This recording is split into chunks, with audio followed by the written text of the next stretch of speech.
പെണ്ണുങ്ങളെ, നിങ്ങളുടെ അടുക്കളയുടെ സൈഡിൽ നിങ്ങൾ ഉണ്ടാക്കുന്ന അടുക്കള കൃഷി പോലും നല്ല നിയ്യത്തുണ്ടെങ്കിൽ അള്ളാന്റെ സഹായം നിങ്ങളുടെ വീട്ടിലേക്ക് വരാനും ബറക്കത്ത് വരാനും ഇത് തന്നെ മതി. അർളൻ മയ്യിത, കൃഷിയില്ലാതിരുന്ന ഒരു സ്ഥലത്ത് നിങ്ങൾ കൃഷി ഇറക്കുകയാണെങ്കിൽ, നബി തങ്ങൾ പറയുന്നു സല്ലല്ലാഹു അലൈഹി വസല്ലം, സിഖതൻ ബില്ലാഹി വഹ്തിസാബാ കാന ഹഖൻ അലല്ലാഹി അൻ യുഈനഹു വഅൻ യുബാരിക ലഹു. അല്ലാഹു ബറക്കത്ത് ചെയ്യുമത്രേ. റസൂലുള്ളാഹി തങ്ങൾ പറയുന്നു സല്ലല്ലാഹു അലൈഹി വസല്ലം, സലാസത്തുൻ ഹഖുൻ അലല്ലാഹി ഔനുഹും, അല്ലാഹു സഹായിക്കൽ റബ്ബിന്റെ ബാധ്യതയാണത്രേ. പിന്നെ എന്തിനാ നമ്മൾ പേടിക്കുന്നത്? ഇയകൂനു ഫുഖറാ യുഗ്നിഹുമുല്ലാഹു മിൻ ഫദ്ലി, അവരെ ദാരിദ്ര്യമുള്ളവരാണെങ്കിൽ അല്ലാഹു സുബ്ഹാനഹു വ തആല അവന്റെ ഔദാര്യം കൊണ്ട് സമ്പത്ത് നൽകുമല്ലോ. അല്ലാഹു സമ്പത്ത് നൽകും. നിക്കാഹ് ചെയ്യുമ്പോൾ അല്ലാഹുവാണ് ലക്ഷ്യമെങ്കിൽ നമ്മുടെ ലക്ഷ്യം അല്ലാഹു നന്നാക്കി തരട്ടെ. ലക്ഷ്യം നന്നാവലാണ് വിഷയം, അതാണ് വിഷയം. ബാക്കിയൊക്കെ അതിന്റെ കൂടെ വരും. നമ്മൾ ഒച്ചപ്പാടും ബഹളമൊന്നുമല്ലല്ലോ വിഷയം. ഒച്ചപ്പാടും ബഹളവും എന്തിപ്പോ സംഘടനാ പ്രവർത്തനങ്ങളാണെങ്കിൽ തന്നെ നമ്മൾ ഒരുപാട് ചെയ്തു, അതല്ല നമ്മൾ എന്തിനു ചെയ്തു, അതാണ് വിഷയം. നമ്മുടെ നിയ്യത്ത് എന്തായിരുന്നു, അതാണ് അള്ളാഹു നോക്കുള്ളൂ. അത് കുറച്ചാണെങ്കിലും കുറച്ചാണെങ്കിലും അള്ളാഹു അത് കൂട്ടിത്തരും, ബറക്കത്താക്കി തരും. കൂടുതലാണ്, ഒരുപാട് ചെയ്തു, നിയ്യത്ത് എന്തോ ആയിരുന്നു, അള്ളാഹു സ്വീകരിക്കണില്ലല്ലോ. യാ അല്ലാഹ്, സലാസുൻ ഹഖ്ഖുൻ അലല്ലാഹി ഔനുഹും. മഹാനായ മാലിക് ഇബ്നു ദീനാർ റളിയല്ലാഹു അൻഹു പറയുന്നു, ജന്നാത്തുൻ നഈമി ബൈനൽ ഫിർദൗസി വ ജന്നാത്തു അദൻ. ജന്നത്തുൽ ഫിർദൗസ് എന്ന് പറയുന്ന സ്വർഗം, ജന്നാത്തുൻ നഈം എന്ന സ്വർഗം ഫിർദൗസിന്റെയും ജന്നത്തു അദനിന്റെയും ഇടയിലാണത്രേ. ജന്നാത്തുൻ നഈം എന്നത് ബൈനൽ ഫിർദൗസി വ ബൈന ജന്നാത്തി അദൻ. അദൻ ജന്നത്തുകളുടെയും ഫിർദൗസ് ജന്നത്തിന്റെയും ഇടയിലാണ് ജന്നാത്തുൻ നഈം എന്ന് പറയുന്ന സ്ഥലം. ഫീഹാ ജവാരിൻ ഖുലിഖന മിൻ വർദിൽ ജന്ന, സ്വർഗത്തിന്റെ പൂക്കളാൽ നിർമ്മിക്കപ്പെട്ട പെൺകുട്ടികൾ അവിടെയുണ്ട്. യസ്കുനുഹല്ലദീന ഹമ്മൂ ബിൽ മആസി ഫലമ്മാ ദകറുല്ലാഹ റാഖബൂ. ആർക്കാണ് ആ സ്വർഗം അല്ലാഹു ഒരുക്കി വെച്ചത് എന്നറിയുമോ? മാലിക് ഇബ്നു ദീനാർ റളിയല്ലാഹു അൻഹു പറയുന്നു, ജന്നാത്തുൻ നഈമി ബൈനൽ ഫിർദൗസി വ ജന്നാത്തു അദൻ. ജന്നത്തു അദനിന്റെയും ജന്നത്തുൽ ഫിർദൗസിന്റെയും ഇടയിലുള്ള സ്വർഗമാണ് ജന്നാത്തുൻ നഈം. അവിടെ അല്ലാഹു തആല ഒരുക്കി വെച്ച സഹധർമ്മിണിമാർ ആർക്കാണെന്നറിയുമോ? യസ്കുനുഹല്ലദീന ഹമ്മൂ ബിൽ മആസി, വ്യഭിചാരം പോലെയുള്ള തിന്മ ചെയ്യാൻ മനസ്സ് പറയുകയും തിന്മയെ സംബന്ധിച്ച് ആലോചിക്കുകയും മനക്കോട്ട കെട്ടുകയും ചെയ്തതിന്റെ ശേഷം കാര്യങ്ങളൊക്കെ ഒത്തുവരുന്നുണ്ട് എന്ന് തോന്നിയപ്പോ, പിടിച്ചിടത്തേക്ക് കിട്ടുമെന്ന് തോന്നിയപ്പോ, കൂടെ പിടിച്ചാൽ ഓടിവരുമെന്ന് പറഞ്ഞപ്പോ, തന്റെ കൂടെ ഒളിച്ചോടി വരാൻ ഒരുക്കമാണ് എന്ന് പറഞ്ഞപ്പോ, അവർ അല്ലാഹുവിനെ പേടിക്കുകയും അല്ലാഹുവിനെ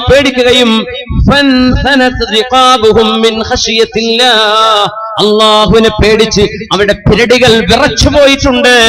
അങ്ങനെ അല്ലാഹുവിനെ പേടിച്ച് വ്യഭിചാരത്തിൽ നിന്ന് പിന്മാറിയ ചെറുപ്പക്കാർക്ക് അല്ലാഹു നൽകുന്ന ഇണകൾ അവിടെയുണ്ട് എന്ന് മഹാനായ മാലിക് ഇബ്നു ദീനാർ റളിയല്ലാഹു അൻഹു ജന്നാത്തുൻ നഈമിൽ ഖുലിഖന മിൻ വർദിൽ ജന്ന, സ്വർഗ്ഗത്തിന്റെ പൂക്കളാൽ നിർമ്മിക്കപ്പെട്ട സഹധർമ്മിണിമാർ, മംഗമാർ, അവിടെയുള്ള ഭാര്യമാർ സ്വർഗത്തിന്റെ മിൻ വർദിൽ ജന്ന, പൂക്കളാൽ നിർമ്മിക്കപ്പെട്ട അതിസുന്ദരമാരെ നൽകുന്നത്, അല്ലാഹു നൽകുന്നത് വ്യഭിചാരത്തിന് പിന്മാറിയ ചെറുപ്പക്കാരനാണ്. അല്ലാഹുവിനെ ഓർത്തുകൊണ്ട് നാട്ടുകാരെ പേടിച്ച് പുറത്ത് അടി കിട്ടുമെന്ന് വിചാരിച്ചതല്ല.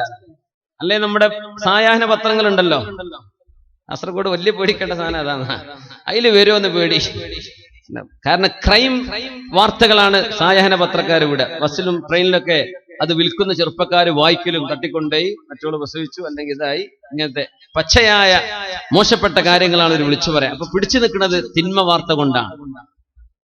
അവരൊക്കെ എങ്ങനെ അള്ളാഹിന്റെ അടുത്ത് ഹിസാബിനെ പറയുന്നത്? അല്ലാഹു അല, ഈ പത്രം നടത്തുന്നവരൊക്കെ അള്ളാഹിന്റെ കോടതിയിൽ വന്നാൽ ഇതുപോലെയുള്ള വിഷയങ്ങളൊന്നും പബ്ലിഷ് ചെയ്യാൻ പാടില്ല. തിന്മകൾ പബ്ലിഷ് ചെയ്തിട്ട് എന്താ കാര്യം? തിന്മയിലേക്ക് ഒരു ഊർജം കിട്ടുന്നല്ലാതെ. അപ്പോ അത് പേടിച്ചിട്ട് പിന്മാറി. അല്ലെങ്കിൽ നാട്ടുകാരെ പിടിച്ച് അടി കൂടുവോ, അല്ലെങ്കിൽ എനിക്കിനി വേറെ പെണ്ണ് കിട്ടൂലേ, അതാലോചിച്ച് എന്റെ കുടുംബത്തിന് മാനക്കേടുണ്ട്, അതൊന്നുമല്ല. റാഖബൂ, അള്ളാഹുവിനെ പേടിച്ച് പിന്മാറിയാൽ. ഇങ്ങനത്തെ പെണ്ണുങ്ങൾക്കും നല്ല പുതിയാപ്പളന്മാർ അവിടെ ഉണ്ടെന്നാണ്. പക്ഷെ അള്ളാഹു പച്ചയിൽ പെണ്ണുങ്ങൾക്ക് ആണുങ്ങളുണ്ട് എന്ന് ഖുർആനിൽ പറയില്ല. അത് അള്ളാഹുവിന്റെ അദബുൽ ഹിവാർ, അള്ളാഹു ചാല റബ്ബിന്റെ ഒരു അദബാണ്. പെണ്ണുങ്ങൾക്ക് പെണ്ണുങ്ങളുണ്ട് എന്ന് പറയുന്ന പോലെ ഒരു പെണ്ണിന് ആണുണ്ട് എന്ന് പറയൽ അറബ് സംസ്കാരത്തിലും ഇസ്ലാമിക സംസ്കാരത്തിലും മോശപ്പെട്ടതാണ്. അതുകൊണ്ട് അള്ളാഹു ഒറ്റ വാക്ക് പറഞ്ഞു, ഫീഹാ മാ തശ്തഹീഹിൽ അൻഫുസു വതലദ്ദുൽ അയുൻ. ആണുങ്ങളെ, പെണ്ണുങ്ങളെ, നിങ്ങളുടെ കണ്ണുകൾ എന്തൊക്കെ ആശിക്കുന്നുണ്ടോ, ശരീരം എന്തിനെല്ലാം കൊതിവെക്കുന്നുണ്ടോ, അതെല്ലാം അവിടെയുണ്ട്. ഈ പറഞ്ഞതിൽ പെണ്ണുങ്ങൾക്ക് അവിടെ പുരുഷന്മാരുണ്ടോ, ഭർത്താക്കന്മാരുണ്ടോ, ഇതൊക്കെ അതിൽ പെട്ടു, അതൊക്കെ അതിലുണ്ടെന്നാണ്. ഫീഹാ മാ തശ്തഹീഹിൽ അൻഫുസു വതലദ്ദുൽ അയുൻ. അങ്ങനെയാണെങ്കിൽ ഒരു തിന്മയിൽ നിന്ന് പിന്മാറിയ പെൺകുട്ടിക്ക് വ്യഭിചാരത്തിന്റെ വക്കോളം എത്തിയപ്പോൾ എന്റെ അള്ളാഹു എന്നെ കാണുന്നുവല്ലോ എന്ന് ആലോചിച്ച് പിന്മാറിയ പെണ്ണിനും അള്ളാഹു നൽകുന്ന പ്രതിഫലം ജന്നാത്തുൻ നഈമിലെ അതിസുന്ദരന്മാരായ ഭർത്താക്കന്മാരെന്ന് മഹാനായ മാലിക് ഇബ്നു ദീനാർ റളിയല്ലാഹു അൻഹുവിന്റെ വചനം പഠിപ്പിക്കുന്നു. അള്ളാഹു നമുക്ക് സ്വർഗ്ഗലോകം നൽകട്ടെ. ആമീൻ യാ റബ്ബൽ ആലമീൻ. അൽ ജസാഉ മിൻ ജിൻസിൽ അമൽ. എങ്ങനെയാണോ നമ്മൾ പ്രവർത്തിക്കുന്നത് അതിനനുസരിച്ചാണ് അല്ലാഹു സുബ്ഹാനഹു വ തആല നമുക്ക് പ്രതിഫലം നൽകുന്നത്. അങ്ങനെയാണ് മഹാനായ അല്ലാമ ഇബ്നു അഖീൽ റഹ്മത്തുള്ളാഹി അലൈഹി. ഇബ്നു അഖീൽ എന്നവർ പ്രഗൽഭനായ പണ്ഡിതനാണ്. അബുൽ വഫ ഇബ്നു അഖീൽ റഹ്മത്തുള്ളാഹി അലൈഹി. മഹാനായ അല്ലാമ ഇബ്നുൽ ജൗസി അവരുടെ താരീഖിൽ അബുൽ മുദഫർ സിബ്ത് ഇബ്നുൽ ജൗസി അവരുടെ താരീഖിൽ അബുൽ വഫ ഇബ്നു അഖീൽ റഹ്മത്തുള്ളാഹി അലൈഹിയുടെ ഈ സംഭവം ഉദ്ധരിക്കുന്നുണ്ട്. വിശുദ്ധമായ മക്ക അൽ മുകറമ ഹറസഹല്ലാഹ്. അല്ലാഹു ആ മക്ക നഗരത്തിന് എന്നും കാവൽ നൽകട്ടെ. അവന്റെ മദീനക്കും അല്ലാഹു കാവൽ നൽകട്ടെ. പരിശുദ്ധമായ ഖുദ്സിന്, ജെറൂസലേമിന് അല്ലാഹു തആല കാവൽ നൽകട്ടെ. ആമീൻ യാ റബ്ബൽ ആലമീൻ. മക്കയിൽ നിൽക്കുകയാണ് മഹാനായ ഇബ്നു അഖീൽ തങ്ങൾ. ഒരുപാട് ആളുകൾ ഇപ്പോൾ ഉംറയിലാണല്ലേ. ഉംറത്തുൻ ഫീ റമളാന തഅദിലു ഹജ്ജതൻ മഈ. റമളാനിൽ ചെയ്യുന്ന ഒരു ഉംറ എന്റെ കൂടെ ചെയ്ത ഹജ്ജിന് തുല്യമാണെന്ന് മഹാനായ റസൂലുള്ളാഹ് സ്വല്ലല്ലാഹു അലൈഹി വസല്ലം. അല്ലാഹു നമുക്കൊക്കെ അതിന് തൗഫീഖ് തരട്ടെ. യാ റബ്ബൽ ആലമീൻ. എപ്പോഴെപ്പോഴും ഉംറക്ക് പോകരുത്. മഹാനായ അത്തിപ്പറ്റ ഉസ്താദ് അവറുകളെ ഉലമാഉൽ ആഖിറ, പരലോകത്തേക്ക് പോകുന്ന ആലിമീങ്ങളുടെ സർവ്വ അടയാളങ്ങളും നമുക്ക് കാണാൻ പറ്റുന്ന വളരെ മുത്തഖിയായ അല്ലാഹുവിന് വേണ്ടി ജീവിക്കുന്ന ഒരു മഹാൻ. വലാ നുസക്കി അലല്ലാഹി അഹദാ നഹ്സിബുഹു ഖൈറാ. മക്കത്തുൽ മുഹറം, മക്കൽ മുകറമ ഹറസഹല്ലാഹ്. പരിശുദ്ധമായ മക്കയിൽ മഹാനായ അല്ലാമ അബുൽ വഫാ ഇബ്നുൽ അഖീൽ റഹ്മത്തുള്ളാഹി അലൈഹി മക്കയിൽ അനുഭവം പറയുന്നുണ്ട്. ഞാനെന്ന് വിശന്ന് വല്ലാത്ത വിശപ്പ്, എന്തെന്നില്ലാത്ത വിശപ്പ്. ഭക്ഷണം കിട്ടുന്നില്ല, ഭക്ഷണമില്ല, വലിയ വിശപ്പ്, ബുദ്ധിമുട്ടുണ്ട്. മക്കയിലൂടെ അങ്ങനെ നടക്കുമ്പോൾ ഒരു പാക്കറ്റ് കണ്ടു. ഒരു നല്ല മനോഹരമായ തുണി കൊണ്ട് പൊതിഞ്ഞെടുത്ത ഒരു കിഴി. ഞാൻ തുറന്നു നോക്കുമ്പോ മാഷാ അല്ലാഹ്, അതിന്റെ ഉള്ളിൽ കാണുന്നത് മുത്തുകളാണ്. മുത്തുകളുടെ ഒരു കിഴി. അന്നത്തെ വലിയ പൈസ അതാണ്. വലിയൊരു കോടീശ്വരന്റെ ATM ഒക്കെ വീണുപോയ എന്താ അതാ അവസ്ഥ. അന്നത്തെ വലിയ മുതലാളിന്റെ ATM ആണ് ആ കിഴി എന്നൊക്കെ പറഞ്ഞു. മുത്തുകളാ കൊണ്ട് നടക്കുക. അദ്ദേഹം പറയാം, എനിക്ക് വിശപ്പുണ്ട്, വല്ലാത്ത വിശപ്പുണ്ട്. ഞാൻ ആ പൊതി എന്റെ കയ്യിലെടുത്തു. ആര് ചോദിച്ചു വരുന്നുണ്ടോ അവർക്ക് കൊടുക്കണമെന്ന നിയ്യത്തോടുകൂടെ ഞാൻ വീട്ടിലേക്ക് വന്നു. ഞാൻ തുറന്നു നോക്കുമ്പോൾ എന്റെ കണ്ണുകൊണ്ട് ഇതുവരെ കണ്ടിട്ടില്ലാത്ത മനോഹരമായ മുത്തുകൾ അതിലുണ്ട്. ഞാനത് ആരുടേതാണെന്ന് വിളിച്ചു ചോദിക്കാനെന്ന് പുറത്തിറങ്ങിയതേ ഉള്ളൂ. പ്രായമുള്ള ഒരാൾ വന്ന് പറയുന്നുണ്ട്, മക്കളെ, എന്റെ ഒരു കിഴി നഷ്ടപ്പെട്ടു പോയിട്ടുണ്ട്. ആര് തിരിച്ചു തന്നാലും 500 ദീനാർ, 500 സ്വർണ്ണ നാണയം, 500 ദീനാർ ഞാൻ പകരം കൊടുക്കും. എന്റെ ആ നഷ്ടപ്പെട്ടു പോയ മുത്തുകളുടെ കിഴി ആരെങ്കിലും കണ്ടെങ്കിലും തിരിച്ചു തരയണമേ. അപ്പൊ ഇബ്നു അഖീൽ തങ്ങൾ പറയാ, ഞാൻ വിശന്നിരിക്കുകയാണ്.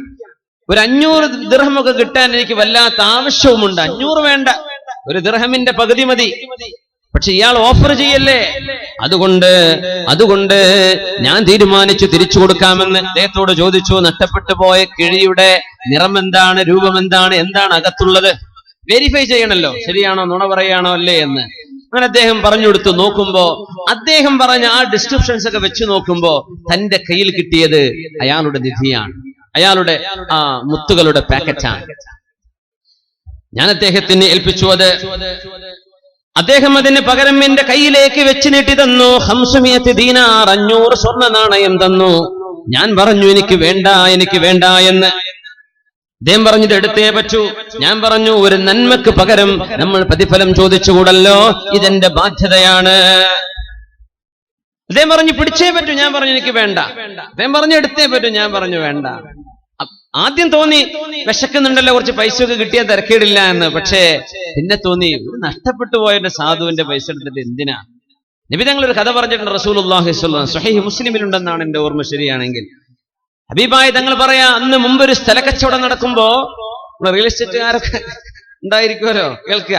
ഒരു സ്ഥല കച്ചവടം നടക്കാൻ, കച്ചവടമൊക്കെ ഉറപ്പിച്ചു, പൈസ ഒക്കെ വാങ്ങി, ഉടമസ്ഥൻ ഒരാൾക്ക് വിറ്റു, അയാൾ വാങ്ങിച്ച് അവിടെ എന്തോ വീട് വെക്കാനോ മറ്റോ കുഴിച്ചുകൊണ്ടിരിക്കുമ്പോഴാ നിധി കിട്ടുന്നത് ഒരു പൂജയിൽ ഒരു കലത്തിൽ നിറയെ സ്വർണ്ണ നാണയം. അന്നത്തെ ബാങ്ക് ലോക്കറുകൾ അങ്ങനെയാണ്, ഭൂമിയിലാ കുഴിച്ചിടുക.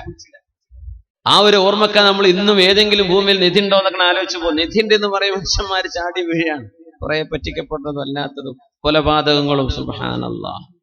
ഏതായിരുന്നാലും മുത്ത് റസൂലുള്ളാഹി സ്വല്ലല്ലാഹു അലൈഹി വസല്ലം തങ്ങൾ പറഞ്ഞു, ഇങ്ങനെ ഒരു നിധി കിട്ടിയിട്ടുണ്ട്.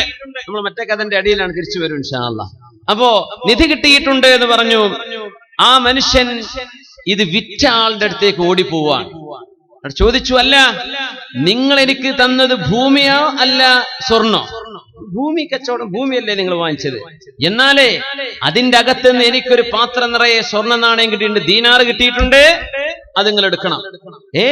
അത് ഞാൻ എടുക്കൂല, വിറ്റാള്. അതെങ്ങനെ? നിങ്ങൾക്ക് ഞാൻ ഭൂമി വിറ്റില്ലേ? ഭൂമി വിറ്റപ്പോ അതിന്റെ ഉള്ളിലുള്ളതെല്ലാം നിങ്ങൾക്ക് തന്നെയല്ലേ, അതുകൊണ്ട് എനിക്ക് വേണ്ട. ഞാൻ പറഞ്ഞു പറ്റില്ല, നിങ്ങളുടെ ഭൂമിയല്ലേ ഞാൻ വാങ്ങിച്ചിട്ടുള്ളൂ, അതിനകത്തുള്ള സ്വർണം കച്ചവടത്തിൽ പറഞ്ഞിട്ടില്ലല്ലോ, അതുകൊണ്ട് ഇത് നിങ്ങൾക്കുള്ളതാ. ഞാൻ പറഞ്ഞു ഞാൻ എടുക്കൂല. ഇങ്ങനത്തെ റിയൽ എസ്റ്റേറ്റ് വരെ കിട്ടൂലട്ടാ. സുബ്ഹാനല്ലാഹ്. നമ്മുടെ നാട്ടിലൊക്കെ എന്നാ ഇരിക്കും, നമുക്ക് ആ കോൺട്രാക്ട് ഒന്നും കൂടെ ഒന്ന് മാറ്റി എഴുതണം. സെന്റിന് 2 ലക്ഷം വെച്ചത് 25 ലക്ഷം ആക്കാം, എന്നിട്ട് ആ കച്ചവടം അങ്ങ് മാറ്റി ഒന്ന് അടിക്കാന്ന് പറയും. വിറ്റാള് പറഞ്ഞു എനിക്ക് വേണ്ട, വാങ്ങിച്ചാള് പറഞ്ഞു എനിക്കും വേണ്ട. അപ്പോഴാണ് നീതിമാനായ ഒരു ഭരണാധികാരിയുടെ മുമ്പിൽ വിഷയമെത്തി. അദ്ദേഹം ചോദിച്ചു, അല്ല നിങ്ങൾക്ക് പ്രായപൂർത്തിയെത്തിയ ആൺകുട്ടികളും പെൺകുട്ടികളൊക്കെ ഉണ്ടോ? വാങ്ങിച്ചാള് പറഞ്ഞു എനിക്കൊരു മോളുണ്ട്, വിറ്റാള് പറഞ്ഞു എനിക്കൊരു മോനുണ്ട്. എന്നാ പിന്നെ എന്ത് ചെയ്യാ, ഇവർ രണ്ടുപേരും കല്യാണം കഴിക്കട്ടെ, എന്നിട്ട് അവരുടെ നിക്കാഹിന്റെ ചെലവ്, കല്യാണത്തിന്റെ ചെലവ് ഈ നിധിയിൽ നിന്നായിക്കൊള്ളട്ടെ, ഇത് രണ്ടാളുടെയും സ്വത്താണ് എന്ന് പറഞ്ഞ് അങ്ങനെ ആ പ്രശ്നത്തിന് പരിഹാരം കിട്ടിയത്. അല്ലെങ്കിൽ പരിഹാരം ഉണ്ടായിരുന്നില്ല. സുബ്ഹാൻ. ഇങ്ങനത്തെ ഒരു നന്മയാണ് നമ്മുടെ മുൻഗാമികൾ നമുക്ക് കാണിച്ചത്. ഇന്ന് പൈസക്ക് വേണ്ടി ഉമ്മാനോട് തെറ്റ്, വാപ്പാനോട് പിണക്കം, പെങ്ങളോട് തെറ്റ്, ജ്യേഷ്ഠനോട് തെറ്റ്, ആ 5 സെന്റ് എനിക്ക് വേണം, എനിക്കിത് കിട്ടിയില്ല, അതെനിക്ക് തന്നില്ല. ദുന്യാവിന് വേണ്ടി ബന്ധങ്ങളെ മുറിച്ചു കളയുന്ന കാലമാണിത്.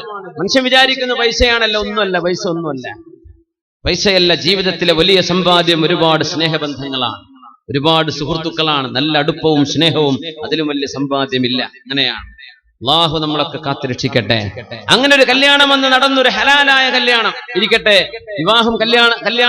വിവാഹവുമായുള്ള ചർച്ചയുടെ ഭാഗമായതുകൊണ്ട് അത് നമ്മുടെ ഈ ചർച്ചയിലേക്ക് നമ്മൾ ചേർത്ത് വായിച്ചു എന്ന് മാത്രം. മഹാനായ അല്ലാമ ഇബ്നു അഖീൽ അബുൽ വഫാ തങ്ങൾ പറയാണ്, അദ്ദേഹം നിർബന്ധിച്ചു പറഞ്ഞു എന്നോട് വല്ലതും വാങ്ങിക്കണം. ഞാൻ പറഞ്ഞു വേണ്ട.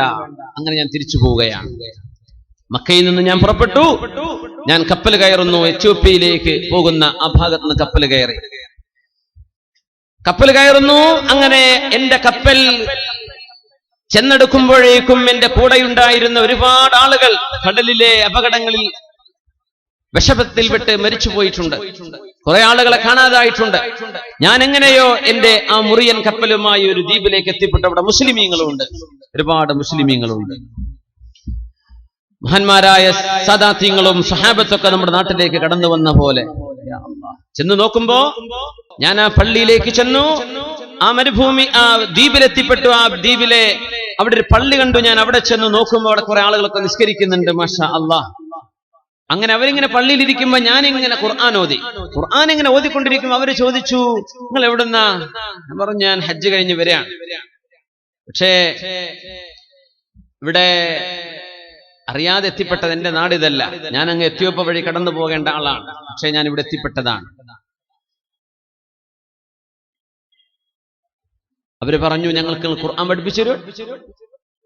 പള്ളിയിലേക്ക് ചെന്നു. അവിടെ ആളുകൾ ഞാൻ ഖുർആൻ ഓതുന്ന കണ്ടപ്പോൾ ആളുകൾ എന്നോട് പറഞ്ഞു, ഞങ്ങൾക്ക് നിങ്ങൾ ഖുർആൻ പഠിപ്പിച്ചു തരോ? ഞാൻ പറഞ്ഞു, പഠിപ്പിച്ചു തരാം. അങ്ങനെ ഞാൻ ആ ദ്വീപുകാർക്ക് ഖുർആൻ പഠിപ്പിക്കുകയാണ്. പഠിപ്പിച്ചു. ഒരുപാട് ആളുകൾ പഠിച്ചു. അവരൊക്കെ എനിക്ക് പൈസ തന്നു. അങ്ങനെ എൻ്റെ അടുത്ത് ഒരുപാട് പൈസ ഉണ്ടായി. പിന്നെ അവര് പറഞ്ഞു, ഞങ്ങൾക്ക് നിങ്ങൾ ഇമാമ നിൽക്കോ? പറഞ്ഞു, നിൽക്കാനോ, കുഴപ്പമൊന്നുമില്ലല്ലോ. മഹാനായ ഇബ്നു അഖീൽ തങ്ങൾ പറയുന്നു, ഞാൻ ആ പള്ളിയിൽ ചെല്ലുന്നപ്പോ മുമ്പെന്നോ ആ മുത്തുകളുടെ കിഴി കിട്ടിയത് വാങ്ങിച്ചു പോയ ആ വൃദ്ധൻ, ഞാൻ അയാളുടെ നാടറിയില്ല, അയാളുടെ പേരറിയില്ല, ഒന്നും അറിയില്ല. അങ്ങനെ ഞാൻ ആ പള്ളിയിൽ ഇങ്ങനെ താമസിക്കുകയാണ്. കുറെ നേരം കഴിഞ്ഞപ്പോ ഞാനെന്തോ ഒരു കിതാബ് കണ്ടപ്പോ എടുത്തു നോക്കി. ആ കിതാബ് ഇങ്ങനെ വായിക്കുമ്പോ നാട്ടുകാര് ചോദിച്ചു, അല്ല, നിങ്ങൾക്ക് എഴുതാനറിയോ? ആ, എഴുതാനറിയും. എന്നാ ഞങ്ങൾക്കൊക്കെ എഴുത്ത് പഠിപ്പിച്ചു തന്നൂടെ? തീർച്ചയായും, എഴുത്ത് പഠിപ്പിച്ചു കൊടുക്കാൻ. അങ്ങനെ എനിക്ക് കുറെ ഒരു പൈസ തന്നു. അങ്ങനെ എൻ്റെ അടുത്ത് ഒരുപാട് പൈസയായി. ബഹുമാനപ്പെട്ടവർ പറയാം. അങ്ങനെ ഞാൻ അവിടെ വർഷങ്ങളോളം ജീവിച്ചപ്പോഴാണ് ഒരാള് വന്നിട്ട് എന്നോട് പറഞ്ഞത്, നാട്ടുകാരൊക്കെ പറഞ്ഞു, അല്ല, നിങ്ങൾക്കൊരു കല്യാണം കഴിക്കണ്ടേ? നാട്ടിലെ ഖത്തീബ് ഉസ്താദിനൊക്കെ മഹല്ലിൽ നിന്ന് കല്യാണം കഴിച്ചു വിടുമല്ലോ. അപ്പൊ മഹല്ലുകാര് ചോദിക്കുകയാണ്, കല്യാണം കഴിക്കണ്ടേ? പറഞ്ഞു, ഇല്ല, പിന്നെ ആവാം. അത് പറ്റില്ല, ഞങ്ങളെ നാട്ടിൽ നിന്ന് തന്നെ കല്യാണം കഴിക്കണം. ഒരു യതീമച്ചായൊരു മോളുണ്ട്, ചെറുപ്പക്കാരിയായൊരു പെൺകുട്ടിയുണ്ട്. അവരുടെ വാപ്പ മരിച്ചു പോയിരിക്കുന്നു. അവരുടെ പ്രിയപ്പെട്ട ഉമ്മയുണ്ട്. അവൾക്ക് ഒരൽപ്പം സമ്പത്ത് അവര് ബാക്കി വെച്ചു പോയിട്ടുണ്ട്. നിങ്ങൾക്ക് അല്ലാഹു ഇൽമിന്റെ സമ്പാദ്യം തന്നതുകൊണ്ട് ആ സമ്പത്തുള്ള കുഞ്ഞിനെ നിങ്ങൾ തന്നെ കല്യാണം കഴിക്കണമെന്നാണ് ഞങ്ങളുടെ നാട്ടുകാരുടെ മുഴുവൻ ആഗ്രഹം. മാഷാ അല്ലാഹ്. ഇങ്ങനെയൊക്കെ നാട്ടുകാരെ ഒരു ഉസ്താദിനെ സ്നേഹിച്ചു കഴിഞ്ഞാൽ രക്ഷപ്പെട്ടു. മാഷാ അല്ലാഹ്. അപ്പോ അദ്ദേഹം പറഞ്ഞു, എന്നായിക്കോട്ടെ.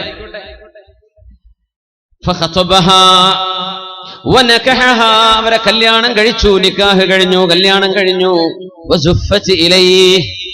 പുതുനാരിയായി അവർ അണിയിച്ചൊരുക്കി ഇവരുടെ മുമ്പിലേക്ക് കൊണ്ടുവന്നിരിക്കുകയാണ്. നോക്കുമ്പോ കഴുത്തിലെ ഒരു മനോഹരമായ മുത്തുമാലയുണ്ട്. ആ മാലയിലേക്ക് തന്നെ നോക്കുന്നു, മാലയിലേക്ക് തന്നെ നോട്ടം. അപ്പൊ ബന്ധുക്കളൊക്കെ ചോദിച്ചു, അല്ല, നിങ്ങൾ ഈ പുതിയവണ്ണിനെ നോക്കാതെ ഈ മാലയിലേക്ക് കുറെ നേരമായല്ലോ നോക്കാൻ തുടങ്ങിയിട്ട്, ഇത് എന്താണ് കഥ എന്ന് ചോദിച്ചപ്പം പറഞ്ഞു, ഇത് അന്ന് മക്കയിൽ എനിക്ക് കളഞ്ഞു കിട്ടിയ ഒരു മാലയുണ്ട്. ഇതേ മാല, ഇതേ മുത്തുകൾ, ആ ചുവന്ന ആ ത്രെഡ് പോലും, ആ നൂല് പോലും അതിലുണ്ട്, അതുപോലും മാഞ്ഞു പോയിട്ടില്ല. ആ ചുവന്ന നൂലിൽ കോർത്തെടുത്ത മണിമുത്തുകളുള്ള ഈ മാല എന്റെ കയ്യിൽ മക്കയിൽ പണ്ടൊരിക്കൽ കിട്ടിയിട്ടുണ്ടായിരുന്നു. എനിക്കതിങ്ങനെ ഓർമ്മ വന്നതാണ്. അപ്പൊ എല്ലാവരും അല്ലാഹു അക്ബർ തക്ബീർ ചൊല്ലാണ്. എല്ലാരും തക്ബീർ ചൊല്ലി. എന്തേന്ന് ചോദിച്ചു. നിങ്ങൾക്കറിയണോ ഇബ്നു അഖീൽ, ഈ പെൺകുട്ടിയുടെ വാപ്പ ഹജ്ജ് കഴിഞ്ഞ് തിരിച്ചു വന്നതിന്റെ ശേഷം ഞങ്ങളോടൊക്കെ കഥ പറഞ്ഞു. എന്റെ ഈ മുത്തുകളുടെ മുത്തുമാലയുടെ കിഴി എനിക്ക് നഷ്ടപ്പെട്ടു പോയ കഥ പറഞ്ഞു അദ്ദേഹം. എന്നിട്ട് അത് തിരിച്ചു കൊടുത്ത നല്ല മനുഷ്യനെ സംബന്ധിച്ച് പറഞ്ഞൊരു നല്ലൊരു ചെറുപ്പക്കാരൻ, ഞാൻ 500 ദിർഹം പകരം കൊടുത്തിട്ട് വേണ്ട എന്ന് പറഞ്ഞു. നഷ്ടപ്പെട്ടത് തിരിച്ചേൽപ്പിക്കൽ എന്റെ ബാധ്യതയാണ്, ബാധ്യതയ്ക്ക് എന്തിനാണ് പൈസ വാങ്ങേണ്ടതെന്ന് പറഞ്ഞ് എന്നോട് പൈസ വാങ്ങാതെ പോയ ഒരു നല്ല ചെറുപ്പക്കാരന്റെ കഥ ഞങ്ങളോട് ഈ കുട്ടിയുടെ വാപ്പ പറഞ്ഞു തന്നിട്ടുണ്ട്. അദ്ദേഹം പറഞ്ഞു, ما وجدت في الدنيا مسلما الا هذا الذي رد علي العقد. എന്റെ മാല എനിക്ക് തിരിച്ചു നൽകിയ ഈ ചെറുപ്പക്കാരനല്ലാതെ ഒരു മുസ്ലിമിനെ ഞാൻ വസ്ഫത്തൊരു മുസ്ലിമിനെ വേറെ കണ്ടിട്ടില്ല. നല്ല ലക്ഷണമുള്ളൊരു മുസ്ലിം ഇവൻ തന്നെ, ഈ മാല തന്നവൻ. ആ ഉപ്പ ദുആ ഇറക്കുമായിരുന്നു, അല്ലാഹുമ്മ ജമഅ ബൈനി വബൈനഹു ഹത്താ ഉസവ്വിജഹു ബിബനതി. അല്ലാഹുവേ, ആ ചെറുപ്പക്കാരനെ എന്നെങ്കിലും ഒരു കാലത്ത് എനിക്ക് കാണിച്ചു തരണമേ. എന്റെ പൊന്നുമോളെ ഞാൻ അയാൾക്ക് കല്യാണം കഴിച്ചു കൊടുക്കണമെന്ന് ആഗ്രഹമുണ്ട് റബ്ബേ. ആ ചെറുപ്പക്കാരൻ എന്നെ കൺമുമ്പിലേക്ക് എത്തിക്കുമോ എന്ന് ഈ വൃദ്ധനായി മരിച്ചുപോയ വാപ്പ എന്നും ദുആ ഇറക്കാറുണ്ടായിരുന്നു. ഞങ്ങളത് കേട്ടവരാണ്. ആ പ്രാർത്ഥനയാണ് ഇവിടെ സംഭവിച്ചത്. അൽ ജസാഉ മിൻ ജിൻസിൽ അമൽ. ഉലമാ പറയും, നമ്മൾ എന്ത് പ്രവർത്തിക്കുന്നുവോ അതനുസരിച്ചാണ് അല്ലാഹു അമൽ കൊണ്ടുവരുന്നത്. വമൻ യത്തഖില്ലാഹ യജ്അൽ ലഹു മഖ്റജ വയർസുഖുഹു മിൻ ഹൈസു ലാ യഹ്തസിബ്. അല്ലാഹുവിന് വേണ്ടി ചാരിത്ര ശുദ്ധി സൂക്ഷിക്കുകയും അല്ലാഹുവിനെ ഉദ്ദേശിച്ച് വ്യഭിചാരത്തിലേക്ക് പോകാതിരിക്കുകയും കണ്ണുകളെ സൂക്ഷിക്കുകയും ചെയ്യുന്ന ആളുകൾക്ക് കൺകുളിർമയുള്ള ജീവിതം അല്ലാഹു അവരറിയാതെ അവരുടെ മുമ്പിലേക്ക് റബ്ബ് കൊണ്ടുകൊടുത്തതിന്റെ മകുടോദാഹരണമാണ് പണ്ഡിത ലോകത്ത് പ്രസിദ്ധമായ ഈ സംഭവം. അല്ലാമ അബുൽ വഫാ ഇബ്നുൽ അഖീൽ തങ്ങളുടെ സംഭവം, സ്വന്തം ജീവിതാനുഭവമാണിത്. അള്ളാഹു മുമ്പിലേക്ക് കൊണ്ടുപോയി കൊടുക്കാൻ അന്നൊരു സത്യസന്ധത കാണിച്ചില്ലേ, ആ സത്യസന്ധതക്ക് അള്ളാഹു നൽകുന്ന പ്രതിഫലമാണിത്. മുത്തനബി തങ്ങൾ പറയുമായിരുന്നു, ഇദാ അതാകും മൻ തർളൗന ദീനഹു വഅമാനതഹു ഫസവ്വിജൂ. ആരെയാണ് പുതിയാപ്പിളയായി സ്വീകരിക്കേണ്ടതെന്നറിയുമോ? ആരാ പുതിയാപ്പിളയായി സ്വീകരിക്കേണ്ടത്? നമ്മൾ അങ്ങനെ കല്യാണം ആലോചിക്കുമ്പോൾ ആദ്യം എന്താ നോക്കുക? നമ്മൾക്ക് സത്യം ഉള്ളതുപോലെ പറയാം, ഉള്ളതുപോലെ പറയാം. എന്താ പറയാ? എന്താ വരുമാനം അല്ലേ? ചെറുപ്പക്കാരൻ എന്താ വരുമാനം? ആദ്യം ആള് ഓക്കെയാണ്, കാണാനൊക്കെ ഓക്കെയാണ്. പിന്നെന്താ വരുമാനം? ബൈക്കുമ്പോ എങ്ങനെ തിരിച്ചു മറിച്ചും ചെറുക്കള കാസർഗോഡ് ട്രിപ്പടിക്കലാണോ പണി? അല്ല, എന്തെങ്കിലും ജോലി ഉണ്ടോ? എന്തെങ്കിലുമൊക്കെ പണിയെടുത്ത് ജീവിക്കുകയാണോ? കച്ചവടം ഉണ്ടോ? ഉണ്ട്. ഇവിടെ ഗൾഫിലാ. മുമ്പൊക്കെ ഗൾഫിലെന്ന് പറഞ്ഞാൽ അവിടെ വീണു. അപ്പൊ അങ്ങനെയൊന്നുമില്ല. ഗൾഫൊക്കെ ഒരു ആൾക്കാരെ കണ്ടുവന്നതാ. അവിടെ എന്താ പണിയെന്ന് ചോദിക്കും. ഏത് കമ്പനിയാന്ന് ചോദിക്കും. ഫാമിലി സ്റ്റാറ്റസ് ഉണ്ടോ ചോദിക്കും. എപ്പോഴാ ലീവ്? 6 മാസം ലീവ് ഉണ്ടോ? കൊല്ലത്ത് ലീവ് ഉണ്ട്, ഇവരെ കൊണ്ടുപോകാൻ പറ്റുമോ? ഇതൊക്കെ അറിഞ്ഞിട്ട് കല്യാണം കഴിപ്പിച്ചു കൊടുക്കുള്ളൂ. സുബ്ഹാനല്ലാഹ്. തെറ്റാണെന്ന് പറയല്ല, അതൊക്കെ നോക്കാം. ദീൻ കഴിഞ്ഞതിന്റെ ശേഷം, അമാനത്ത് വിശ്വസ്തത കഴിഞ്ഞതിന്റെ ശേഷം, ഇദാ അതാകും മൻ തർളൗന ദീനഹു വഅമാനതഹു. മഹാനായ ഇബ്നു അഖീൽ എന്നവർ ആ മാന തിരിച്ചു കൊടുത്ത അമാനത്ത്, സത്യസന്ധത. ആ പുതിയാപ്പിളെ ജീവിതത്തിൽ കണ്ടുമുട്ടുമോ എന്ന് പോലും വിചാരിക്കാത്ത ആ മനുഷ്യൻ റബ്ബിനോട് ദുആ ചെയ്യുകയാണ്, അല്ലാഹുമ്മ ജ്മഅ ബൈനി വബൈനഹു. റബ്ബേ, മക്കയിൽ ഞാൻ എന്റെ കയ്യിലെ എല്ലാ സമ്പാദ്യവും കൊണ്ടുപോയി നഷ്ടപ്പെട്ടപ്പോ എന്റെ കയ്യിലേക്ക് തിരിച്ചേൽപ്പിച്ച ആ ചെറുപ്പക്കാരനെ ഒന്ന് എത്തിച്ചു തരുമോ? അവനാണ് മുസ്ലിം, അവനാണ് മുസ്ലിം. മാ റഅയ്തു മുസ്ലിമൻ ഇല്ലല്ലദീ ആദ ഇലയ്യ അഖദി. എന്റെ മാല തിരിച്ചു തന്ന ഈ ചെറുപ്പക്കാരനല്ലാതെ മാ റഅയ്തു മുസ്ലിമാ, വേറെ ഒരു മുസ്ലിമിനെ ഞാൻ കണ്ടില്ല. എന്തേന്നറിയോ? മുസ്ലിമിന്റെ പ്രത്യേകത ഈ വിശ്വസ്തതയാണ്, അമാനത്താണ്. പൈസ ഏൽപ്പിച്ചാൽ അതിന്റെ ഹക്ക് പ്രകാരമേ അവൻ കൈകാര്യം ചെയ്യൂ. ഈ സർട്ടിഫിക്കറ്റ് കിട്ടിക്കഴിഞ്ഞാൽ ഫദാലിക്കൽ മുസ്ലിം, അതാണ് മുസ്ലിം. നമ്മുടെ സദസ്സിൽ, നമ്മുടെ നാടിൽ, നമ്മുടെ ചുറ്റുപാടിൽ, ഈ നഗരത്തിൽ, നമ്മുടെ ജില്ലയിൽ നമുക്ക് സത്യസന്ധരായി ഇത്തരം ചെറുപ്പക്കാരെ എത്ര പേരെ കിട്ടും എന്നതാണ് വിഷയം. പൈസ ഏൽപ്പിച്ചാൽ നിസ്കരിക്കാൻ റെഡിയാണ്, ഖിയാമുൽ ലൈൽ റെഡിയാണ്, സ്വലാത്തുൽ ദിക്ർ ഒക്കെ റെഡിയാണ്. പൈസ ഏൽപ്പിച്ചാൽ കഴിഞ്ഞു. വലിപ്പിന്റെ അടുത്ത് നിർത്താൻ പറ്റൂല എന്നാ പറയാ, ഡ്രോവറിന്റെ അടുത്ത്, പൈസ ഇടുന്നിടത്ത് നിർത്താൻ പറ്റൂല. ബാക്കി എല്ലാ ജോലിക്കാളും ഒക്കെയാണ്. ആളുടെ വാല്യൂ സീറോ, ബിഗ് സീറോ, വട്ടപൂജയാണെന്ന്. ആളുടെ വില ഇല്ല, ദീനിൽ വിലയില്ല. അമാനത്ത് വേണം, അമാനത്ത് വേണം. മഹാനായ അബ്ദുല്ലാഹി ഇബ്നുൽ മുബാറക് റളിയല്ലാഹു അൻഹുവിന്റെ വാപ്പ മുബാറക് എന്നവർ 2 വർഷം മുന്തിരിത്തോട്ടം നോക്കുകയും ആ തോട്ടത്തിൽ നിന്ന് ഒരു മുന്തിരി പോലും കടിച്ചു നോക്കാതെ മുതലാളി ഒരിക്കൽ തിരിച്ചു വന്നപ്പോ മുന്തിരി കൊണ്ടുവരൂ എന്ന് പറയുകയും 2-3 തവണ കൊണ്ടുപോയി കൊടുത്തത് പുളിച്ച മുന്തിരിയായപ്പോ, മുബാറക്കെ, ഇതിൽ പുളിയുള്ളതേതാ മധുരമുള്ളതേതാ എന്ന് നിങ്ങൾക്കറിയില്ലേ എന്ന് ചോദിച്ചപ്പോഴാണ്, യാ സയ്യിദി യാ മൗലായി, എന്റെ നേതാവേ, ഉടമസ്ഥനെ, ഈ തോട്ടത്തിന്റെ അടിമയായി ജോലി ചെയ്യുന്ന എന്നെ നിങ്ങൾ ഏൽപ്പിച്ചത് തോട്ടം നോക്കാനല്ലയോ, മുന്തിരി തിന്നാൻ അനുമതി നൽകിയിട്ടില്ലല്ലോ. അതുകൊണ്ട് ഇതിൽ പുളിയേതാ മധുരമേതാ എന്ന് എനിക്കറിയില്ല, ഞാൻ തിന്നു നോക്കിയിട്ടില്ല. 2 വർഷമായി ഒരു മുന്തിരി പോലും ഞാൻ തിന്നു നോക്കിയിട്ടില്ല. അപ്പോഴാണ് ഈ മുബാറക് എന്നവർക്ക് മുതലാളി സ്വന്തം മകളെ കല്യാണം കഴിച്ചു കൊടുക്കുന്നത് ചരിത്രം നിങ്ങൾ കേട്ടിട്ടുണ്ടായിരിക്കും. മുതലാളി കല്യാണം കഴിച്ചെടുത്തു. സ്വന്തം മോളോട് പറഞ്ഞു, മോളെ, എനിക്കൊരു പുതിയാപ്പിളയുണ്ട്. ആരാണെന്നറിയോ? എന്റെ ഉപ്പ. ആരാണ്? മുബാറക്കാണ് മോനെ. എന്റെ ഉപ്പാക്ക് ഇഷ്ടായോ? ഉപ്പാക്ക് ഇഷ്ടമായി മോളെ. എന്തുകൊണ്ടുപ്പാ? എന്തുകൊണ്ട് മുബാറക് എന്ന അടിമയെ, വലിയൊരു മുതലാളിയുടെ മോളെ എന്തിന് കല്യാണം കഴിച്ചു കൊടുക്കണം? മോളെ, മുബാറക്കിനെ പോലെ അമാനത്ത്, സത്യസന്ധത കാണിച്ച ഒരു ചെറുപ്പക്കാരനെ ഞാൻ കണ്ടില്ല. അതുകൊണ്ട് ഉപ്പാക്ക് ഇഷ്ടമാണോ? എനിക്കിഷ്ടമാണ് ഉപ്പ. അങ്ങനെ കല്യാണം കഴിഞ്ഞ ആ ഭാര്യ ഭർത്താവിൽ നിന്നുണ്ടായ മോനാണ് ലോകം കണ്ട പ്രഗത്ഭനായ പണ്ഡിതൻ മഹാനായ അബ്ദുല്ലാഹി ഇബ്നുൽ മുബാറക് റളിയല്ലാഹു അൻഹു. അമാനത്തായിരുന്നു, വിശ്വസ്തതയാണ്. ജീവിതത്തിൽ അത് നഷ്ടപ്പെട്ടത് വീണ്ടെടുക്കൽ അനിവാര്യമാണ്. ഇദാ അതാകും മൻ തർലൗന ദീനഹു വ അമാനതഹു ഫസവ്വിജു. നിങ്ങൾ ആർക്കെങ്കിലും ഒരു ചെറുപ്പക്കാരന്റെ ദീനീ ബോധവും അവന്റെ വിശ്വസ്തതയും ഇഷ്ടമായാൽ കല്യാണം കഴിച്ചു കൊടുത്തോളൂ.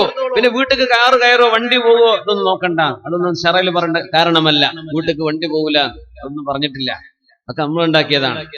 ഇദാ അതാകും മൻ തർലൗന ദീനഹു വ അമാനതഹു ഫസവ്വിജു. ഏതെങ്കിലും ഒരു ചെറുപ്പക്കാരന്റെ വിശ്വസ്തതയും ദീനും ഇഷ്ടപ്പെട്ടാൽ. എന്തുകൊണ്ട് വിശ്വസ്തത? കല്യാണം കഴിച്ച് മുങ്ങുന്ന പുതിയാപ്പിളാരുണ്ട്, 2-3 കല്യാണം കഴിച്ച് ഓരോ ജില്ലയിൽ പോയിട്ട് ഓരോ കല്യാണം. ആ കിട്ടിയ സമ്പത്തിന്റെ ഒരൊറ്റ മുങ്ങലാണ്, അമാനത്തില്ല ഒന്ന്. ദീനുണ്ടെങ്കിൽ അവളെ ഇഷ്ടപ്പെട്ടാൽ നല്ല നിലക്ക് അവളുടെ കൂടെ ജീവിക്കും. അവളോട് വെറുപ്പാണെങ്കിൽ അവളെ ബുദ്ധിമുട്ടാക്കില്ല, നല്ല നിലക്ക് തൊലാക്ക് ചൊല്ലും.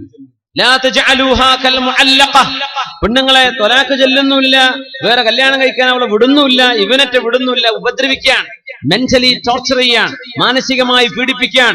അതൊന്നും ദീനുള്ള ചെറുപ്പക്കാര് ചെയ്യൂല. നമ്മളൊന്ന് യോജിച്ചു പോവില്ലേ മോളെ? എന്നാ പിന്നെ എന്ത് ചെയ്യാ? ഹക്കമൻ മിൻ അഹ്ലിഹി വ ഹക്കമൻ മിൻ അഹ്ലിഹാ. നമ്മുടെ മുതിർന്ന കാരണവന്മാരെന്ന് ചർച്ച ചെയ്യട്ടെ, നമ്മൾ തമ്മിൽ തുടർന്നു പോകാൻ കഴിയുമോ ഇല്ലയോ. സാധ്യമല്ലെങ്കിൽ ത്വലാഖാണ് നമ്മുടെ പരിഹാരം. അള്ളാഹു അങ്ങനെ നിശ്ചയിച്ചിരിക്കണം. നമ്മൾ പിരിയുകയാ, നിനക്ക് നല്ലൊരു ഭർത്താവിനെ കിട്ടട്ടെ, എനിക്കൊരു നല്ല പെണ്ണിനെയും കിട്ടട്ടെ, മഅസ്സലാമ. ഇത് പറഞ്ഞ് സമാധാനപരമായി പിരിയേണ്ട കേസ് വരും.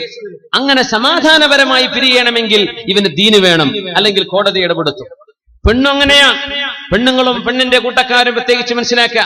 നമ്മളൊക്കെ കല്യാണം കഴിച്ചു പോകുമ്പോൾ നമ്മുടെ പെങ്ങന്മാരുടെ വിഷയം വരുമ്പോ കുടുംബ കോടതിയിലേക്ക് പീഡന കേസ്. ആര് പീഡിപ്പിച്ചു എന്നായി പറയുന്നത്? പച്ച സാധുവായ പുതിയാപ്പിളന്റെ ഉമ്മ, പച്ച സാധുവായ പുതിയാപ്പിളയുടെ പെങ്ങള്, വല്യമ്മ പീഡിപ്പിച്ചു, പുതിയാപ്പിള പീഡിപ്പിച്ചു, ഒന്നും ചെയ്തിട്ടില്ല. ഇവരോട് ഇങ്ങോട്ടൊന്നും ചോദിക്കണ്ടെന്ന് വിചാരിച്ച് അങ്ങോട്ട് തോക്കിലേക്ക് ആദ്യം വെടിവെക്കുക. നഷ്ടപരിഹാരം 10 ലക്ഷം. നഷ്ടപരിഹാരം പുതിയാപ്പിളക്ക് ഇങ്ങോട്ടായിരിക്കും ചിലപ്പോൾ കൊടുക്കാനുണ്ടാവുക. പക്ഷേ എന്തായാലും വിവാഹ വിഷയത്തിൽ പെണ്ണിന് അനുകൂലമായിരിക്കും വിധി പറയുക എന്ന ഒരു ധിക്കാരത്തിൽ പച്ചയായ നുണ പറഞ്ഞ് പച്ചയായ കള്ളക്കേസുണ്ടാക്കി എന്റെ മുമ്പിനെ ദുന്യാവ് രക്ഷപ്പെട്ടാൽ മതിയോ? ആഖിറം രക്ഷപ്പെടണ്ടയോ? ആഖിറം രക്ഷപ്പെടണ്ടയോ? എത്ര കുടുംബമാണ് കള്ളക്കേസിൽ കുടുങ്ങി കിടക്കുന്നത്? പച്ചയായ നുണ, നന്മയല്ലാതെ മറ്റൊന്നും ചെയ്തിട്ടില്ലാത്ത ഒരു ഉമ്മ, നല്ല വാക്കുകളല്ലാതെ മറ്റൊന്നും പറഞ്ഞിട്ടില്ല. ഇനി എങ്ങാനും മോശപ്പെട്ട പറഞ്ഞുപോയി എന്ന് വിചാരിക്കുക. മനുഷ്യന്മാരല്ലേ? ആരാ അയ്യുർ റിജാലിൽ മുഹദ്ദബു, ആരാ ഒരു തെറ്റും ചെയ്യാത്തവരാരാ ഉള്ളത്?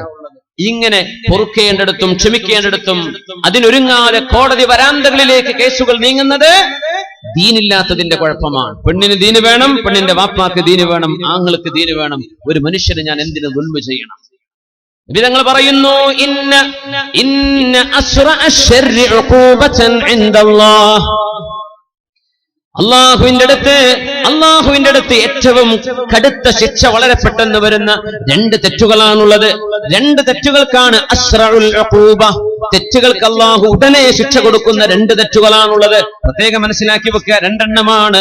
ഒന്ന് അൽ ബഗ്യു വ ഖതിഅത്തുർ റഹിമി, ഒന്ന് അക്രമം ചെയ്യലാണ്. ഒരു മനുഷ്യനെ പറ്റി ഇല്ലാത്തത് ആരോപിച്ച മനുഷ്യനെ കേസുകളിൽ കൊടുക്കുക, ബുദ്ധിമുട്ടാക്കുക, പീഡിപ്പിക്കുന്നത്, ഒരു മനുഷ്യനെ ബുദ്ധിമുട്ടാക്കുന്നത് അക്രമം ചെയ്യുന്നതാണ്. സ്വന്തം രക്തബന്ധത്തോട് കുടുംബബന്ധം മുറിച്ചു കളയലും അള്ളാഹുവിന്റെ മുമ്പിൽ ഗുരുതരമായ തെറ്റും വളരെ പെട്ടെന്ന് അതിന്റെ ശിക്ഷ വരുമെന്ന് മഹാനായ റസൂലുള്ളാഹി സ്വല്ലല്ലാഹു അലൈഹി വസല്ലം. ഇന്ന അസ്റഅ സവാബ്, പ്രതിഫലം ഏറ്റവും കൂടുതൽ വളരെ പെട്ടെന്ന് അള്ളാഹു കൂലി തരുന്നത് സ്വലത്തുർ റഹിം, കുടുംബബന്ധം ചേർക്കലുമാണ്. പിരിഞ്ഞു നിൽക്കുന്ന ഭാര്യ ഭർത്താക്കന്മാർ ചേരുന്നു, തെറ്റി നിന്നിരുന്ന ഉമ്മയോട് വാപ്പയോട് പിണക്കം തീർക്കുന്നു. റമളാനല്ലേ ഉമ്മ പുറത്തു തരണേ, ഉമ്മ മാപ്പാക്കി തരണേ, അങ്ങനെ പറയാ. നന്നായി തീരാ. കുടുംബമാണ്. കല്യാണം കഴിച്ചാലും അല്ലെങ്കിലും കുടുംബമാണ്, എല്ലാം കുടുംബമാണ്. കല്യാണം കഴിച്ച പെണ്ണിനെ സംബന്ധിച്ചിടത്തോളം ഭർത്താവിന്റെ ഉമ്മയും വാപ്പയും അവൾക്ക് രണ്ടാമതൊരു വാപ്പയും രണ്ടാമതൊരു ഉപ്പയുമായി. ഭർത്താവിനെ സംബന്ധിച്ചിടത്തോളം തന്റെ ഭാര്യയുടെ മാതാപിതാക്കൾ ഈ ഭർത്താവിനെ സംബന്ധിച്ചിടത്തോളം ആരാണ്? ഉമ്മയാണ്, വാപ്പയാണ്. ത്വലാഖ് ചൊല്ലിയാൽ പോലും മുറിയാത്ത ബന്ധമാണ്. നിക്കാഹിന്റെ ബന്ധം നമുക്കറിയാം. തൊട്ടാ ഒന്നും മുറിയില്ല എന്നല്ലേ പറയാ. സ്വന്തം ഉമ്മയെ തൊട്ടാ ഒന്നും മുറിയാത്ത പോലെ ഭാര്യ മാതാവിനെ തൊട്ടാ ഒന്നും മുറിയില്ല. ഭാര്യയെ ത്വലാഖ് ചൊല്ലിയതിന്റെ ശേഷമാണെങ്കിൽ തന്നെയും സുബ്ഹാനല്ലാഹ്, അത്രയും വലിയ ബന്ധമാണ്. അബൂ ഹുറൈറ റളിയല്ലാഹു തആല അൻഹു പറയുകയാണ്, സദസ്സിലിരിക്കുമ്പോ ഈ സദസ്സിൽ ആരെങ്കിലും സ്വന്തം കുടുംബത്തോട് പിണങ്ങി നിൽക്കുന്നുണ്ടോ? സദസ്സിൽ നിന്ന് എഴുന്നേറ്റ് പോകണം. അബൂ ഹുറൈറ റളിയല്ലാഹു അൻഹു പറഞ്ഞു, ഞാൻ പറയല്ല, നമുക്ക് സദസ്സിൽ കസാല മൊത്തം കാലിയായി പോയ പ്രശ്നമാവും ചിലപ്പോ. എന്റെ സുഹൃത്ത് ഉസ്താദിനെ ഞങ്ങളൊരു ബഹ്റൈനിൽ വെച്ച് കണ്ടപ്പോ കൂടെ വന്ന സുഹൃത്ത് പറഞ്ഞു, ഉസ്താദ് ഈ റമദാനിൽ ഉംറക്ക് പോവാണ്. സുഹൃത്ത് ഉംറ കഴിഞ്ഞ് വന്നപ്പോ ഉംറക്ക് പോവാന്ന് പറഞ്ഞപ്പോ ഉസ്താദ് ആദ്യം പറഞ്ഞു, ഉംറക്ക് ഇടക്കിടക്കൊന്നും പോണ്ട, ഇടക്കിടക്കൊന്നും ഉംറക്ക് പോവരുത് എന്ന് പറഞ്ഞു. എന്തേ കാരണം എന്നറിയോ? കഅബയോടുള്ള ഒരു മതിപ്പ് നഷ്ടപ്പെടുന്നു ഇടക്കിടക്ക് പോയ. ഈ ഉംറക്ക് കൊണ്ടുപോകുന്ന ഉസ്താദ്മാർക്കൊക്കെ വലിയ ഒരു ബലാവും അള്ളാഹുവിന്റെ ഭാഗത്തുള്ള ഇബ്തിലാവും പരീക്ഷണാണെന്നാണ്. കാരണം ഇടക്കിടക്ക് ഇങ്ങനെ പോയാലേ ഹറമ് അതൊക്കെ നമുക്ക് പുല്ലാന്നുള്ളൊരു തോന്നൽ വന്നു പോയാൽ കഴിഞ്ഞു. ഹറമിന്റെ പുണ്യവും ഹറമിന്റെ മഹത്വവും നമ്മുടെ കൽബിന്ന് ഇടിഞ്ഞു പോകും ഇടക്കിടക്ക് ഇങ്ങനെ പോകുമ്പോ. ഉസ്താദ് പറയാണ്, വലിയ കൊതി ഹുബ്ബുണ്ടെങ്കിൽ പോയിക്കോ, അല്ലെങ്കിൽ വർഷത്തിൽ ഒന്നൊക്കെ ധാരാളമാണ്. ആ ഉംറക്ക് പോകുന്ന കാശ് കൊണ്ട് എത്രയോ പാവപ്പെട്ടവരെ സഹായിച്ചാൽ ആ ഉംറയെക്കാളും വലിയ കൂലി നാട്ടിൽ തന്നെ കിട്ടും. ഇടക്കിടക്കൊന്നും പോയിട്ട് എന്ത് ചെയ്യരുത്, കഅബയുടെ ആ ഒരു പുണ്യം റൗദ ഷരീഫൊക്കെ കാണുന്ന ഒരു രസമുണ്ടല്ലോ, അത് നഷ്ടപ്പെടും ഇടക്കിടക്ക് എപ്പോഴെപ്പോഴും ആയിക്കഴിഞ്ഞാൽ. ഉസ്താദ് ഇപ്പൊ ഈ റമദാന്റെ ഒരാഴ്ച മുമ്പ് സുബ്ഹാനല്ലാഹ് വളരെ ചിന്തിപ്പിക്കുന്ന ഒരു കാര്യമാണ്. അങ്ങനെയൊന്നും ആരും പറയില്ല, പോയിക്കോ എനിക്ക് വേണ്ടി തോരുന്ന വരുമ്പോ എന്താ കൊണ്ടുവരാന്നാ ചോദിക്കുക അല്ലെ. സുബ്ഹാനല്ലാഹ്, ഉസ്താദ് അങ്ങനെയല്ല. അല്ലാഹ്